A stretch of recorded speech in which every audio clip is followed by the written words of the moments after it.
Los dos grandes enemigos del alma humana son el pecado y Satanás. Sin embargo, el pecado es el peor de todos.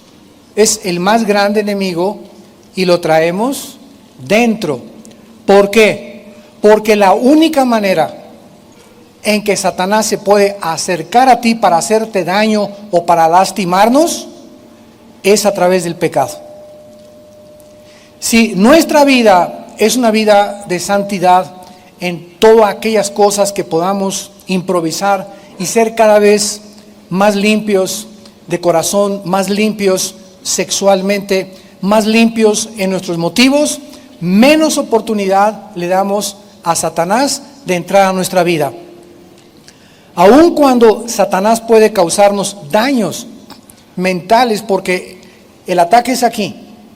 El campo de batalla es la mente humana. Y si Satanás va a atacarme o atacarte a ti, nos va a atacar a través de pensamientos. Y su estrategia es atormentarnos. Es el atormentador. Todas las personas que se clasifican psicológicamente como enfermos mentales, paranoias, esquizofrenias, manías depresivas, maníaco depresivo, psicótico, etcétera, etcétera, son personas que en algún punto de su vida comenzaron a ser atormentadas con sentimientos o pensamientos de odio o de ganas de vengarse contra la sociedad, o con los que se burlaron en ti en la escuela, o con tu padre o con tu madre, esos crímenes que vemos ahorita en Estados Unidos, ¿verdad? Como los muchachos en el maratón de Boston que pusieron 2 bombas fabricadas en una olla express, los que mataron a más de 30 alumnos en una escuela primaria, etcétera, etcétera. Todos estos jóvenes estuvieron expuestos a videos de violencia, aunado a el trato de su papá a la mamá, o de los divorcios de los padres y del mal ejemplo de los maestros en la escuela, y se comienza una olla aquí con una mezcla y con una receta de odio, de amargura, de desilusión, de decepción del mundo, de la autoridad, etcétera, etcétera, que se convierte en odio. Y ahí es cuando Satanás, en el momento que comenzamos a odiar o a guardar rencor contra algo o contra alguien, le abrimos la puerta a los demonios. Noten ustedes que aquí en el pasaje que acabamos de leer, dice la Biblia que es cuando seguimos la corriente del mundo. ¿Cuál es la corriente del mundo? Es la corriente del pecado. Porque el mundo entero, 1 Juan 5:19, está bajo el maligno.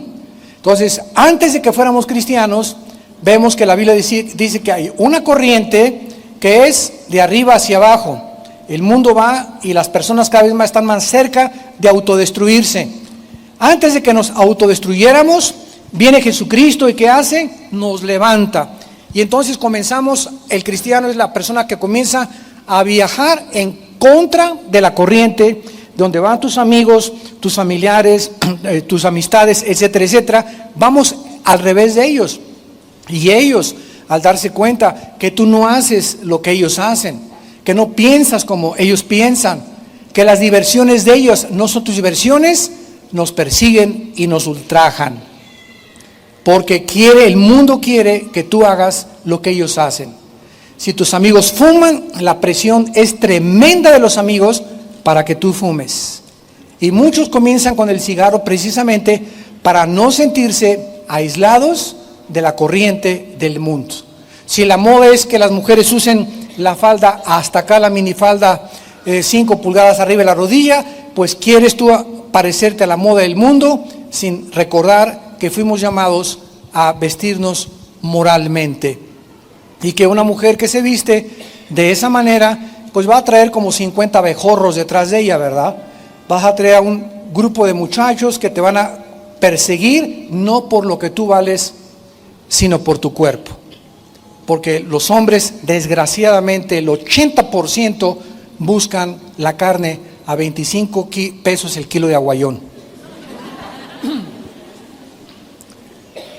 Cuando pecamos, En el momento en que nosotros comenzamos a pecar, dice la Biblia que hay dos dimensiones: la dimensión de Satanás, que es las tinieblas, y la dimensión de la luz, que es la de Jesucristo. Entonces nosotros estábamos en esta dimensión. Yo me convierto hace 38 años y en ese momento Dios me saca de esta dimensión, me arranca las vendas que tenía en mis ojos de ver el mundo como yo lo veía, tipo Marx, tipo los nazis, tipo los fascistas, tipo el socialismo, tipo el comunismo, tipo la pornografía, etcétera, etcétera. Y Dios nos traslada a un mundo de luz, donde comenzamos a recibir luz. Y comenzamos a ver el mundo de donde nos sacó Dios con ojos diferentes, con una perspectiva diferente. Y comienzo ya aquí en la luz a darme cuenta que de ahí en adelante mi responsabilidad es permanecer bajo la luz. Y la luz es la palabra de Dios y la vida cerca de Dios en oración.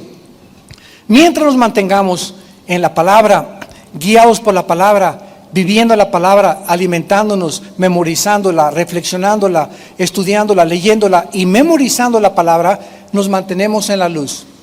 Y en el momento que viene Satanás para poder atacarme, él solo nos puede tentar. Se le llama el tentador, el peirasmos en el griego, pero las tentaciones no son pecado. Las tentaciones no son pecado. Pecado es caer en la tentación, que es muy diferente. Entonces, no digas, el diablo me hizo hacer esto, o por culpa del diablo soy lo que soy, o pobre muchacha, es que está bien endiablada. Bueno, es que el diablo usó solamente las decisiones anteriores que esa muchacha determinó en su corazón para hacer de ella lo que está haciendo ahorita, una esclava de Satanás. La única manera, en la que nosotros podemos evitar que Satanás entre a nuestra vida a influenciarnos mental o físicamente es confesando nuestros pecados. Proverbios 28:3. El que encubre sus pecados, el que los esconde, el que es tan tonto y tan loco, tan tonta y tan loca de creer que Dios no te ha visto y no sabe tu vida, el que encubre sus pecados no prosperará. ¿Saben que la palabra prosperar significa avanzar? Es lo que significa prosperar en el hebreo, avanzar hacia la meta, progresar. Eso es la verdadera prosperidad, no solamente económicamente, sino también mentalmente, físicamente, en mi matrimonio, en mi noviazgo, en mi trabajo. Avanzar con bendiciones de Dios. Cuando estamos caminando así en la luz, somos bendecidos y vemos que progresamos. Nos está yendo mejor, ya tengo un mejor salario, ya los problemas en mi casa se están arreglando, etcétera, etcétera. ¿De dónde vienen estas bendiciones? De que yo he cobrado conciencia que cuando ofendo a Dios, inmediatamente tengo que decírselo a Dios. Señor, ayer vi a esa mujer con ojos que relinché como caballo bien alimentado detrás de ella. Señor, hoy en la mañana le grité muy feo a mi abuelita. A mi esposa ayer no debía haberla tratado ni decirle lo que le debía haber dicho. A mi papá ayer me le puse al brinco y no debía haberle faltado el respeto.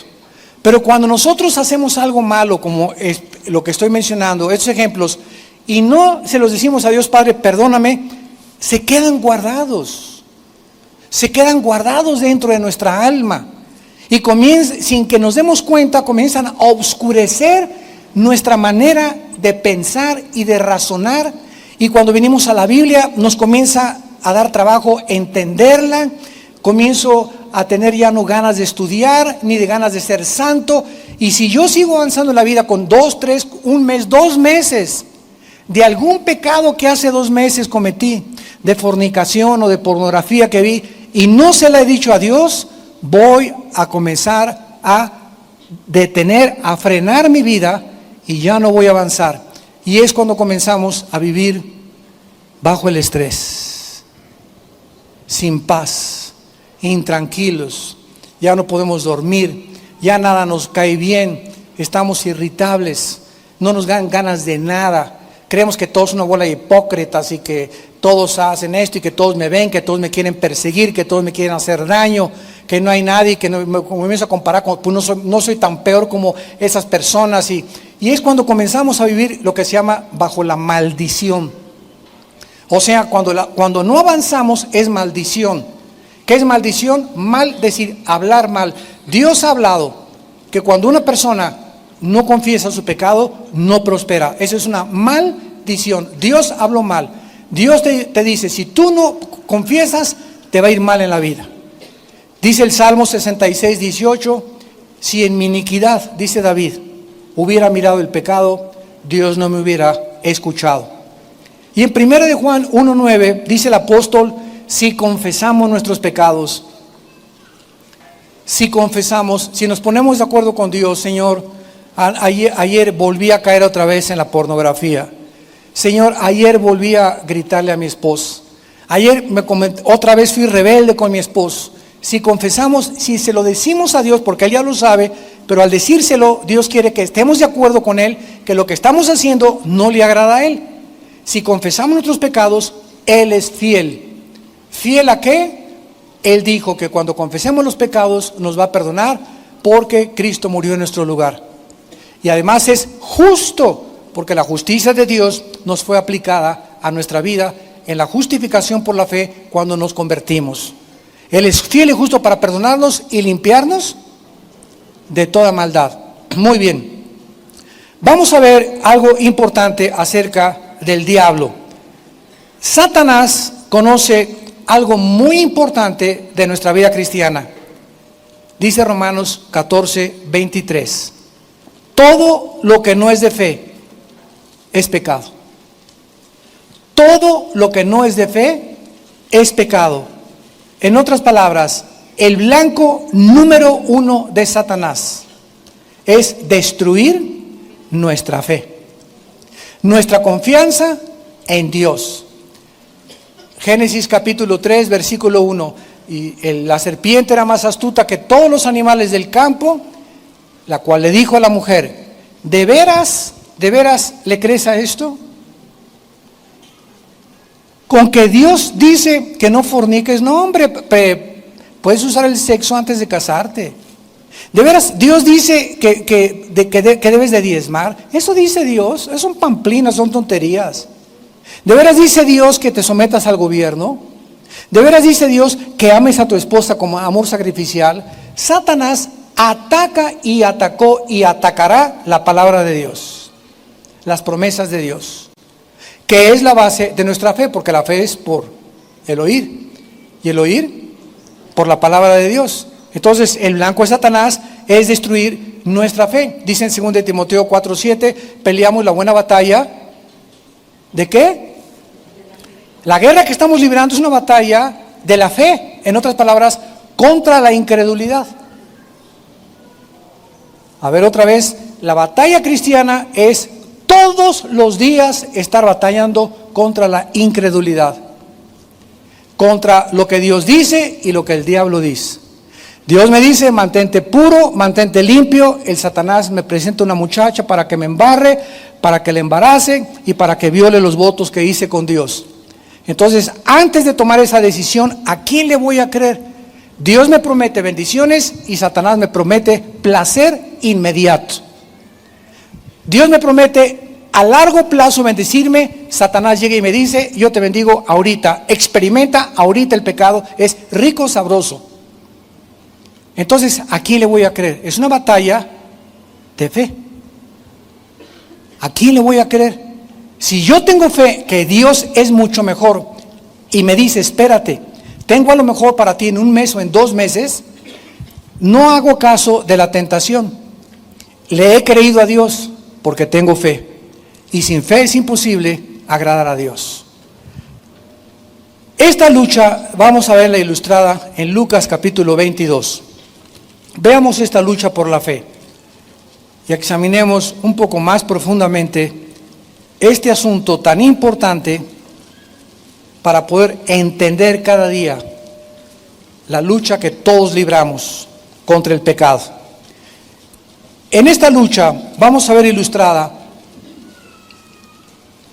la manera como Jesús oró por Pedro antes de que Pedro sufriera su más grande tentación. Vean ustedes de qué manera Jesús ora por Pedro y qué es lo que Jesús le pide al Padre por Pedro. Dice Lucas 22, versículo 31. Dijo también el Señor: Simón, Simón, he aquí Satanás os ha pedido para zarandearlos como al trigo. O sea, Satanás se ha acercado a mi Padre. Sabemos que Satanás todavía tiene acceso al Padre. Lo vemos en Job, cuando se presenta con todos los ángeles caídos ante Dios y Dios lo interroga, ¿verdad? Y comienza ya el drama del libro de Job a desarrollarse. Y hasta el capítulo 12 de Apocalipsis encontramos que Satanás es arrojado del cielo ya, con gran ira se viene sobre el mundo, porque sabe que su tiempo es corto. Entonces Satanás tiene acceso todavía al Padre y es un instrumento. Decía Martín Lutero que Satanás, ¿verdad?, es como el perrito de Dios. Él hace, ¿verdad? Si le dice ladra, ladra; si no le dice no ladra. No puedo hacer nada sin el permiso de Dios. Quiso atacar a Job, le tuvo que pedir permiso a Dios. Y cuando nosotros pecamos, es cuando perdemos el derecho que nos defiendan los ángeles. Dice en el Salmo 91: a sus ángeles mandará a que tu pie no tropiece en piedra. Mientras me mantenga en el camino de la santidad, no va a haber tropiezos y el diablo no tiene ningún derecho para acercarse a mi vida. Pero en cuanto hay pecado en mi vida no confesado, Satanás tiene derechos legales. Donde llega Dios y le dice, ¿verdad? Mira, está Pancho, que tiene 3 en adulterio, está haciendo esto, mira, está en pornografía. Y Dios dice, me amarro las manos, ¿verdad? Hazlo, nada más no le puedes quitar la vida. Solamente Dios decide cuándo puede Satanás quitarle la vida a una persona. O sea, irse a casa antes de tiempo, como en 1 Corintios 5, del 1 al 5, del que viene en adulterio con un muchacho, con la suegra, con la mamá con una señora de la congregación, y mandan que sea destruida la carne a fin de que el espíritu sea salvo para el día de la justicia. Entonces, en el momento en que nosotros no confesamos el pecado, Satanás tiene acceso a nuestra vida inmediatamente para atormentarnos, causarnos enfermedades o causarnos problemas. Satanás ha pedido, no iba a atacar a Pedro sin pedir permiso. Dame chance, dice Satanás, le dice al Padre, dame un chancecito de hacerle así. Y vas a ver que te va a fallar, y vas a ver que va a negar a tu hijo, y vas a ver que esto y el otro. Entonces el Padre, ¿verdad?, le dijo a Cristo, ¿sabes una cosa, hijo? Vino este sinvergüenza a decirme que va a zarandear a Pedro. Avísale y adviértele lo que va a pasar. Y dice el versículo 32, pero yo he rogado por ti. O sea, te va a atacar Satanás, pero va a haber una intercesión. Yo voy a estarle pidiendo a mi Padre que tu fe no falte. ¿Qué iba a atacar Satanás? La fe de Pedro. Es el objeto del blanco de sus ataques, nuestra fe. Le voy a pedir a mi Padre que tu fe no falte, y tú lo profetiza ya Cristo. Una vez vuelto, sabía que Pedro no se iba a quedar tirado. Confirma a tus hermanos. La estrategia de Satanás era hacer dudar a Pedro. Las dudas no son malas. Malo es quedarte con las dudas.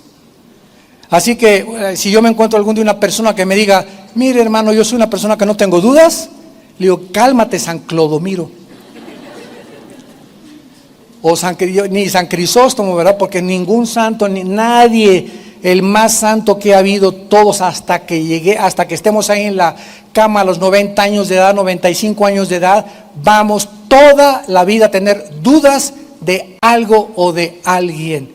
Porque miramos todavía a través de un espejo y lo que sabemos no lo sabemos como lo deberíamos de saber. 1 Corintios 8:2. Entonces, teniendo este razonamiento, ¿qué significa, verdad? Jesús nos da la clave. He orado que tu fe no falte. El ataque de Satanás a nuestra vida es que dejemos de confiar en Él, en su provisión, en sus promesas, en que tenemos un mejor futuro que lo que nos promete el mal, No, no, el que no tranza no avanza. Bueno, es lo que tú dices. Y tal vez robando o cometiendo fraude o vendiendo droga, vas a progresar durante algún tiempo, pero no vas a durar mucho tiempo, porque el gozo de los impíos es muy corto. Sin embargo, dice Dios, si tú tienes paciencia y esperas, a la larga, sigue vendiendo tus taquitos, sigue vendiendo tus refacciones, sigue haciendo sillas como carpintero, sigue con tu bufete de abogado, sigue como médico, mantén tu honradez en todo lo que hagas. Y aunque parezca que al principio estás sufriendo y no tienes para pagar, si tú mantienes a través de la tentación tu confianza en mí, no te la vas a acabar. ¿Cómo te voy a bendecir? Porque dice uno de los salmos, mirad cuán grande es la bondad que Dios ha guardado, mirad cuán grande es la bondad que Dios ha guardado, la guarda Dios, y de repente te abre las ventanas del cielo y sin que te des cuenta, las bendiciones vienen sobreabundantemente. ¿Por qué? Porque has esperado en Él y tu impaciencia no te empujó, no te impelió para que tú cometieras el pecado. Ahora, esta significa, ¿verdad?, que este es el blanco de Satanás. Vean ustedes en primera de Tesalonicenses capítulo 3, que Pablo tuvo el mismo problema a las iglesias que él fundaba. Qué importante es esto. Era el mismo problema que a Pablo le preocupaba por todas las iglesias. Cuando dejó Tesalónica Pablo, estaba muy preocupado Pablo. Pero no que cayeran en el adulterio, que cayeran en las drogas, que cayeran en esto, porque todo es la consecuencia, todas las ramificaciones de la falta de fe es precisamente el pecado. Es el momento en que dejamos de confiar en Dios que todos los demás pecados se desembocan. Entonces Pablo nos muestra aquí en esta carta, 1 Tesalonicenses 3, versículo 5, cuál era realmente el problema. Y entonces manda a Timoteo a esta nueva iglesia de Tesalónica para que investigue qué cosa. 1 Tesalonicenses 3, 5, por lo cual también yo, no pudiendo soportar más, Pablo estaba intranquilo, quería estar seguro de qué cosa, envié para informarme de vuestra fe. Si seguían confiando en Dios, si seguían haciendo la voluntad de Dios, no sea que hubiera tentado el tentador como tentó a Pedro. Entonces, si el diablo nos va a tentar, es haciéndonos dudar de lo que Dios nos ha prometido. Nos va a tratar de quitar que no confiemos en Dios, que te va a ir mejor robando, que vas a disfrutar mejor fornicando, que te vas a salir mejor mintiendo, que vas a guardar más dinero no dando tu diezmo y guardándolo en el banco o invirtiéndolo, ¿verdad?, en cosas terrenales. Entonces siempre está lo que Él nos promete y lo que Dios nos promete, y en medio es nosotros somos responsables. ¿Qué camino vamos a decidir? ¿La bendición o la maldición? En todas las cosas de la vida. Ahora en 1 de Pedro capítulo 5, Pedro escribe a la iglesia de Asia Menor, haciéndoles una advertencia muy seria. Una vez, algunos pastores ahí en Colombia me hicieron esta pregunta: ¿usted cree que los cristianos puedan tener demonios? Y pues se hizo un silencio porque eran muchísimos pastores en esa reunión de pastores, ¿no?, en una ciudad de Colombia. Y yo les contesté, claro que sí. Y se para un pastor, ¿verdad?, San Crisóstomo. Es que usted lo que está diciendo no puede ser posible, porque el Espíritu Santo, ¿verdad?, donde mora el Espíritu Santo, bueno, sacó sus argumentos. Y qué bueno, o sea, siempre es la ignorancia de conocer un poco más profundamente las Escrituras lo que nos lleva a conclusiones equivocadas. Pero cuidado con el orgullo nada más. Cuidado de creer que ya precisamente es eso, ¿verdad?, cuando no hemos escudriñado profundamente la Escritura. Yo le contesté a este pastor con mucho respeto, le dije: cuando el Satanás ataca a un cristiano, dígame entonces usted si nos ataca como Bambi, o si viene y solamente nos hace mi chiquilín, mi chiquilín, mi chiquilín. ¿cómo ataca a Satanás a un cristiano? Y se quedó pensando como un minuto más o menos. Le digo, ¿cómo nos ataca? O sea, ¿nos hace bú en la noche? Bueno, usted contésteme. Y entonces le leí este pasaje en Primera de Pedro, capítulo 5, versículo del 8 al 9. Sean sobrios, esto es una advertencia muy seria, y velad, porque vuestro adversario el diablo, ¿a quién le está hablando? A los cristianos, como Bambi, como una ardillita. Compara a Pedro a Satanás como un león, pero un león rugiente. Y vean lo que dice Pedro, que anda buscando alrededor a quién hacerle caricias, heridas leves. Anda buscando a quién rasguñar. Eso dice. Le pregunté a este pastor, dígame usted qué significa devorar. Bueno, cuando un león se come, ¿verdad?, un antílope, un pedazo de carne, se lo traga entero. Entonces, ¿qué significa? Que el diablo anda buscando a quién tragarse, o sea, a quién controlar. Ahora, ese control, ¿cómo viene? A través de la mente.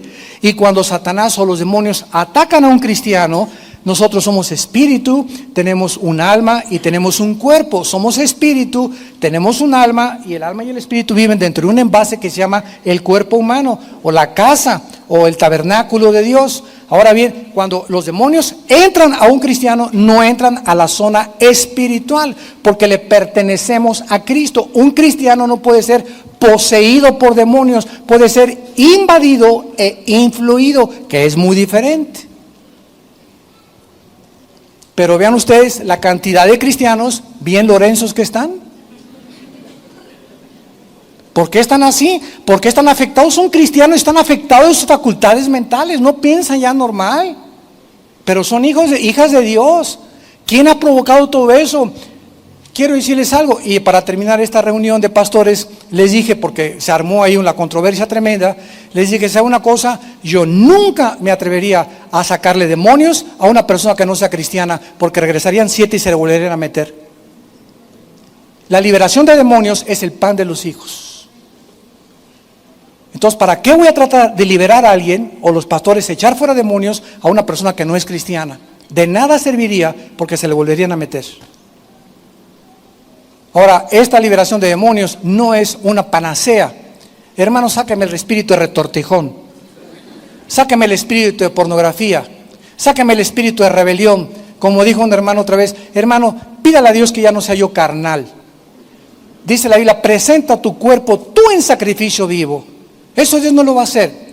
El espíritu de rebelión que traes, el espíritu de pornografía, el espíritu de suciedad sexual que traes, el espíritu de robo que tú traes, no es solamente salte, no, somos responsables delante de Dios.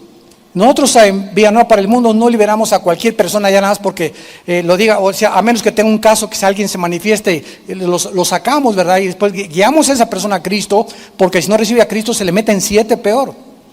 Entonces, una persona, un cristiano que está siendo atormentado y que en la noche se le aparece Judas Tadeo a las 2 de la mañana, o que tiene alucinaciones, o que huya como coyote a las 3 de la mañana, etcétera, etcétera, ¿verdad? Que tiene, o niños que se levantan gritando y que con pesadillas continuas, son demonios atacando a tu hijo. Entonces, ¿qué hacemos, verdad? Vamos, estudiamos el caso, y lo primero que hacemos es, si la persona se está discipulando, si tú no te discipulas en 6 meses, que se te queden tus demonios. Entonces, cuando tú te discipules y tomas en serio a Dios, hacemos la liberación, porque no es una panacea la liberación de demonios. No se arregla todo, écheme los demonios y voy a ser santo. ¿Por qué se te metido en los demonios? Es igual que las ratas. Si yo tengo ratas en mi casa y tengo basura, ¿de qué me sirve sacar las ratas? Que es bien fácil sacar los demonios, y tengo la basura, van a regresar, porque el problema no es las ratas, es la basura que tengo en la cocina de mi casa. Entonces la basura es el pecado. Cuando sacamos el pecado de nuestra vida, él ya no tiene acceso. Los demonios no tienen manera de agarrarse a nuestras vidas, porque no es los demonios el problema, es el pecado que abrió la puerta para que el demonio se te metiera.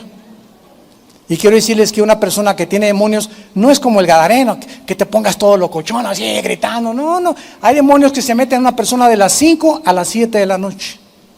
Hay otros que entran de las 10 a las 12, de repente tu esposo llega a la casa y tiene cara, ¿verdad?, de Corleone. Y a las 5 le cambió la cara a tu esposo o a tu hijo. O hay otros demonios que actúan de las 8 a las 10 de la mañana, otros que actúan de las 10 a las 12 de la noche. Y durante todo el día la persona es normal, pero de repente hay un tiempo en su vida en la que cambia su personalidad. Y es cuando entran los demonios y se pueden salir. ¿Por qué? Porque hay basura. Entran y comen la basura y se salen, porque el alimento de Satanás es el polvo de la tierra, y del polvo fue hecha la carne. Y le dijo Dios en Génesis 3, comerás el polvo de la tierra. O sea, te alimentarás de la carne humana, de la naturaleza caída de los seres humanos. Porque aunque seamos cristianos, seguimos teniendo la naturaleza humana. Regresamos a Efesios, a nuestro pasaje, y dice a continuación que nosotros andábamos en otro tiempo. Ya no. Ojalá que muchos de ustedes no sea una realidad esto. En otro tiempo seguíamos una corriente, ya explicamos esto, la corriente del mundo, de las modas, de la inmoralidad, de la forma de divertirse, del arte, todo lo que tiene su origen en el mundo. Y vemos que el que va hasta delante de esta corriente se le llama el príncipe, pero es interesante que dice que Satanás aquí lleva el título de la potestad del aire, o sea, que Satanás tiene el control de todos los medios de comunicación alrededor del planeta Tierra. El príncipe de la potestad de la atmósfera, aión en el griego, de la atmósfera hacia abajo opera Satanás. De la atmósfera hacia abajo, que es debajo del sol, lo que decía Salomón en Eclesiastés, vivimos debajo del sol, de la atmósfera hacia abajo. Ahora, si nosotros prendemos un radio, tengo un radio ahorita aquí, yo ahorita no oigo nada, pero en el mundo invisible hay ahorita aquí frecuencia M, frecuencia AM, radio corta, a banda larga, banda corta, pero el aparatito que tengo aquí, el radio, tiene una facultad tecnológica que cuando yo le cambio así en la estación, me agarra esta frecuencia, la charrita del cuadrante. Le doy más adelante y música de banda, más adelante música tranquila, música clásica, pero aquí están todas aquí están junto a nosotros, no las vemos. Pero ese radio sintoniza, ¿verdad? Y agarra esa frecuencia y te la transmite a los oídos. Y agarra nada más la frecuencia que él está tratando de controlar. Y también hay frecuencias de televisión, hay cable, hay de satélites de comunicación, hay de televisión, de Sky, de muchas cosas, y están todas en el aire. Y Satanás controla todas estas estaciones, películas, videos, todo lo que se hace y todas las ondas del sonido. Dice 1 Juan 5:19, Satanás las controla. Y Efesios 2, versículo 2. Por eso es tan importante saber qué clase de música oímos, qué clase de programas oímos, qué clase de películas ves en la televisión y en el cine, porque Satanás está detrás para, ¿qué cosa? Hacernos dudar de Dios. ¿Cuál es el propósito de Hollywood? Ve las películas de Hollywood, atacan a los cristianos, atacan la Biblia. Casi siempre el 80% salen fumando, y tú ves al artista, chúpale, y tú acabas de dejar el cigarro y se te antoja. No, pues si él fuma, pues yo también puedo seguir fumando. Y sales del cine y te prendes un cigarro, y ya tenías un mes que lo habías dejado, pero fuiste influido por lo que viste en el cine. Y ves telenovela, y quieres hacer la enfermera que se enamoró del doctor, para que el doctor te saque del hospital y te cases con él. Y el novio que tiene no es digno de ti porque anda en bochito y el doctor anda en un Cadillac. Y como la telenovela te dice eso, ¿verdad? Te comienzas a meter eso, y entonces ¿qué pasa? Ya te olvidas totalmente de las promesas de Dios. Ves las películas de los crímenes y de los que les va bien y de los narcos que progresan, la historia de los narcos, y quieres ser igual a ellos. Los jóvenes quieren imitar todo eso porque somos y tenemos la tendencia de imitar todo lo que vemos o lo que oímos. ¿Y qué es todo eso? Tentaciones para hacernos dudar de Dios. ¿de veras será cierto esto? Veo tanta pornografía en el cine, tanta pornografía en la televisión, tantas vulgaridades, tanto adulterio, tantas cosas que sin casarse tienen relaciones, etcétera, etcétera, que comenzamos a aceptarlo como algo normal. Ya es normal, o sea, es normal, ya los homosexuales ya desfilan por Reforma ayer sábado, ¿verdad? Encuerados, semi-encuerados, demandando sus derechos y violando nuestros terceros derechos de nosotros como ciudadanos, y violando nuestra decencia, nuestra honestidad, nuestros principios morales, los principios fundamentales de la familia, pero eso sí quieren que les respetemos a ellos. ¿Cuál es el propósito del movimiento gay? Simplemente hacer que el mundo lo acepte como normal y los acepten como normales a ellos, casándose uno con el otro. Y el mundo está cayendo en esa trampa. ¿Qué dice Dios? No cometerás inmoralidad. El matrimonio es entre Pepe y entre Juana, no entre Pepe y Chencho. Ahora, vean ustedes que este espíritu que está en el aire operando, que son los demonios, son como las aves del cielo muchas veces, y controlando todas estas cosas, ondas de televisión, ondas de radio, dice la Biblia que opera. Apunten por favor arriba de la palabra opera, los que les interese, la palabra energeo, que es la palabra griega que se usó, opera en los hijos de desobediencia. De ahí viene la palabra energía. Estamos profundizando. Hay una energía satánica funcionando en el mundo invisible.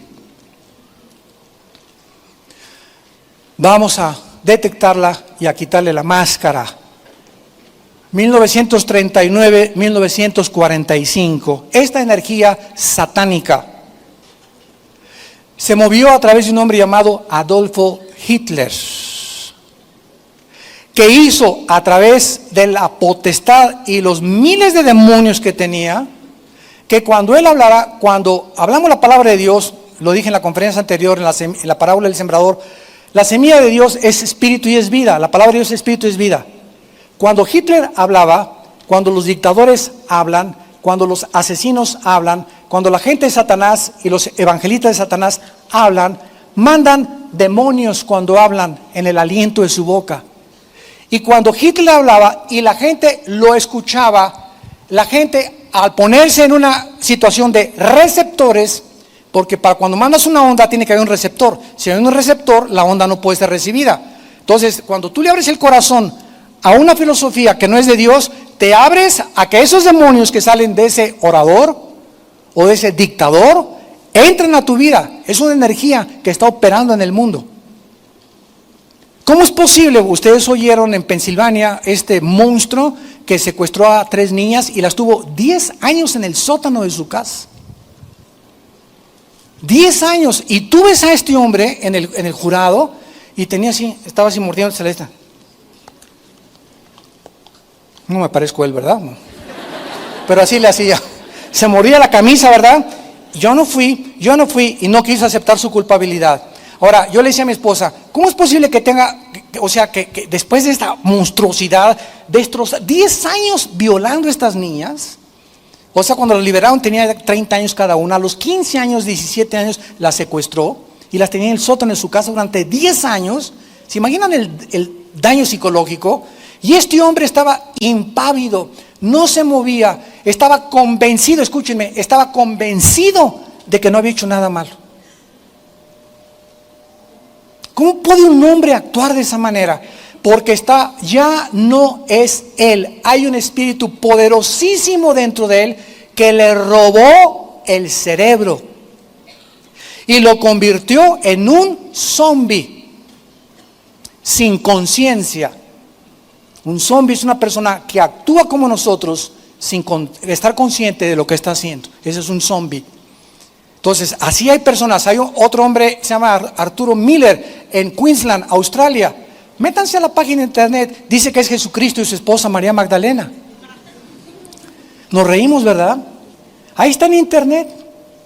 Dice que es Jesucristo. Y vi el video y ella está convencida que es María Magdalena. Y dice, todavía siento los clavos en la cruz. Y tú lo ves, yo le decía a mi esposa, es que no se le ve así nada fingido. O sea, él se la cree que es Jesucristo. Tiene como jóvenes 35 años y ella, oye, tú eres Magdalena, entrevista a un periodista, ¿tú eres María Magdalena? Sí, y todavía lloro a ver a mi señora allá clavado, pero ahora que ha resucitado y está junto conmigo, estamos felices porque vamos a guiar a muchos de ustedes al Padre. Se la cree que es María Magdalena y los ves, tienen cara los dos así, pero no tienen cara de malos, tienen cara así de buenos y tienen como 200 personas en su iglesia. O sea, este hombre trae un demonio tan grande, no está fingiendo, no está tratando de hacer nada, él se la cree, o sea, ya no es él. Hitler ya no era él. El momento en que dijo, el tercer Reich va a durar 1000 años, ya no era él, ya no era una persona razonable, normal. Como un loco puede decir, va a durar 1000 años el Reich, el tercer imperio, y la gente creérselo, peor los que lo creyeron que el que lo dijo. Entonces nos damos cuenta, la operación, la energía de Satanás funcionando en el mundo. Hay 3 artistas de cine en México que se las llevó un promotor muy famoso de televisión por todos lados, creo que en Brasil las agarraron. Ella es muy famosa de televisión y las 5 muchachas tenían relaciones con este promotor de televisión y de teatro y les hizo creer, ¿verdad?, que las 5 eran sus amantes y las 5 aceptaron tener relaciones con él. Yo pregunto, ¿verdad?, ¿cómo puede una muchacha llegar al grado de aceptar tener las 5 con un hombre y dejarse controlar de esa manera? O sea, ellas ya no eran ellas, estaban controladas por los demonios que él tenía y que les puso a ellas cuando aceptaron irse con él. El momento que pisamos los terrenos de Satanás, nos abrimos a que nos robe la mente. Y como el mundo no sabe que son demonios, pues denle su Ecuanil, su Valium, háblenle al psiquiatra, háblenle al psicólogo, o vamos a llevarlo al manicure, al hospital psiquiátrico. Y llegan al hospital psiquiátrico, ¿y qué hacen los médicos en el hospital psiquiátrico? No hay manera de curar a una persona con aparentemente problemas normales de conducta. La única manera de controlarlos es darles pastillas tranquilizantes. Si tú caes en manos de un psiquiatra, te va a tratar con puras pastillas tranquilizantes. No hay manera, te va a decir, bueno, ahora ya entendí, a usted la violaron de niña, te hicieron esto, bueno, ok, ya descubrí por qué tú te portas así, porque aullas como coyote a las 2 de la mañana. Pero una vez que descubren la razón, esa es la psicología, ¿verdad? Es el fracaso de la psicología mundana. Una vez que descubren de dónde viene tu problema y ahora qué, cuál es la terapia a seguir, chochos. Puras pastillas, no hay manera de tratarte más que con pastillas. Introducir químicos para que comiencen a tratar de normalizarte y aplacarte y sin que te des cuenta caíste de Guatemala o a peor. Antes eras una persona normal, ahora eres drogadicto porque las pastillas tranquilizantes crean adicción. Llega un momento en que no puedes más que depender de tu chocho de Ecuanil, de Prozac o de Valium para poder tener una vida normal, o de un trago de alcohol, o vivir con alcohol o con las drogas. Es el mismo problema que existe en la vida cristiana en muchas personas que abandonan la palabra de Dios. Ahora, en 1 Timoteo 6:10, para terminar, dice el apóstol Pablo, y también haciéndonos una advertencia muy fuerte acerca de la importancia de estar contentos con lo que tenemos, de vivir agradecidos, de que nuestra impaciencia no nos impela, no nos empuje, no nos precipite a tomar decisiones de las cuales mañana, muchacha que me escuchas, muchacho que me escuchas, varones que me escuchan, decisiones que mañana nos tengamos que arrepentir. Dice 1 Timoteo capítulo 6, versículo 6, gran ganancia, ya vas de gane. Si la piedad es la vida cerca de Dios, la palabra griega eusebia. Gran ganancia vas a tener en la vida, en tu vida cerca de Dios, si estás acostumbrado o te acostumbras a vivir contento con lo que tienes, con contentamiento. Pablo en Filipenses 4 dijo, he aprendido, vean que requiere aprendizaje, he aprendido a vivir sin dinero. He tenido épocas en mi vida de crisis, he tenido épocas en mi vida, yo las tuve también. Yo tuve una época cuando vivíamos en Acapulco, ¿verdad? Que no comíamos más que los mangos que yo cortaba de la casa y lo que yo podía pescar. Tenía a Lana, Moisés y Andrea, mis primeros 3 niños, ¿verdad? Mi primer matrimonio, chiquitos. Yo estaba de misionero allá en las sierras de la costa de Oaxaca, y la costa chica, la costa grande, y no teníamos nada para poder sostenernos, y vivimos 2 o 3 años, hasta después de 10 años de ministerio, tuve una combi que me regaló un hermano, una combi ya vieja. Andaba en camión en la ruta 100 dando estudios, predicando en los pueblos. Iba yo a Acapulco a predicar en el mercado y me ponía un cajón y me paraba y los mandaba a todos al infierno. Bueno, así, muy ignorante. El justiciero llegó aquí a Guerrero, ¿verdad? Y me acuerdo que todas las marchantes, ¿verdad? Lo único que no tenían para dinero, me daban pescado de ofrenda. Me llegaba a mi casa con 2 o 3 pescados, y ahí los cocinábamos y todo, ¿verdad? Y vivíamos de pescados y de mangos, más de 4 o 5 años. Yo sé lo que es ser pobre, yo sé lo que es vivir pobre y no tener nada. ¿Ustedes creen que así comenzamos? No, comenzamos, pero desde abajo. Y hasta los 10 años, hasta 1981, me regalaron una combi vieja, usada. Y ahí iba chaca, chaca, chaca, chaca, chaca, chaca, en San Juan Totoltepec, donde comenzamos la iglesia, donde comenzamos en un garaje, una casa en Satélite, pero íbamos a San Juan Totoltepec, nos pasamos después al Cine Apolo, del Cine Apolo al Centro Cívico, del Centro Cívico llegamos para acá. Y así nos ha traído Dios por todos lados. Pero estamos acostumbrados, y cuando vives en la pobreza y te das cuenta que estás contento y no estaba amargado, para eso me llamaste, Señor. Yo era gerente del Hotel Emporio, que es Emporio, antes era el Continental y el Hilton en Acapulco, y querían mandarme a California a especializarme en hoteles y turismo y todas esas cosas. No me quiero dedicar a predicar el Evangelio. Me fui 3 años con los misioneros allá presbiterianos en las sierras, a vivir con leprosos y comer en el suelo, comer tacos, comer lo que sea. Llegaba a mi casa enfermos mis hijos, con disentería, con salmonelosis, etcétera, etcétera. No se imaginan cómo comenzó nuestro ministerio, desde abajo. Pero ¿qué fue lo que Dios me dijo? Le perdí miedo a la pobreza. Ya no tuve miedo. Y cuando Dios nos comienza a prosperar un poco más, nos damos cuenta que no debemos depender de eso tampoco. Tenemos que aprender a vivir contentos con o sin. Porque si solamente tienes ahorita contento porque tienes y después ya no tienes tu fortaleza en Cristo. Porque todo lo podemos en Cristo que nos fortalece. Entonces eso es lo que Dios nos quiere enseñar. Gran ganancia es la piedad acompañada con lo que tienes. Porque teniendo sustento y abrigo, estemos contentos con eso. Llega ahorita me llevaron aquí a mi oficina un taco que venden aquí enfrente de chile relleno con frijoles. Qué manjar me acabo de comer. Me enchilé, eso sí, pero qué rico taco. Qué rico taco. Nunca me había imaginado chile relleno con arrocito y frijoles. Se los recomiendo, Delicioso. O sea, te puedes llegar a comer un taco así delicioso, tacos de canasta, o ir al mejor restaurante. No es el lugar, ni mucho menos, es la actitud de tu corazón con la que tú comes lo que estás comiendo. Dale gracias a Dios por los totopitos, por ese taco, por ese tibón, por esa manjar o esa langosta, pero no es eso, es estar contentos con eso, porque los que quieren enriquecerse caen en tentación, y ahí está, en la trampa de Satanás. ¿Quiénes son los que quieren enriquecerse? Los que quieren hacer dinero a través de pronósticos deportivos, comprar billetes de lotería, siendo deshonestos en su trabajo, tratando de transar, porque el que no tranza no avanza, tratando de echar mentiras al gobierno, tratando de robarle a Dios. ¿Qué haces con todas esas actitudes? Estás tratando de ganar dinero fácil. El cristiano no compra pronósticos deportivos. Si alguien me lo regala, pues gloria a Dios. Si alguien me regala un billete de lotería, gloria a Dios. Pero yo no estoy buscando billetes de lotería para ganar la lotería y, Señor, si me la saco, te doy 5 millones a la iglesia, Señor. ¿Sabes qué? Ni el diablo se la cree. Ya está muy trillado eso.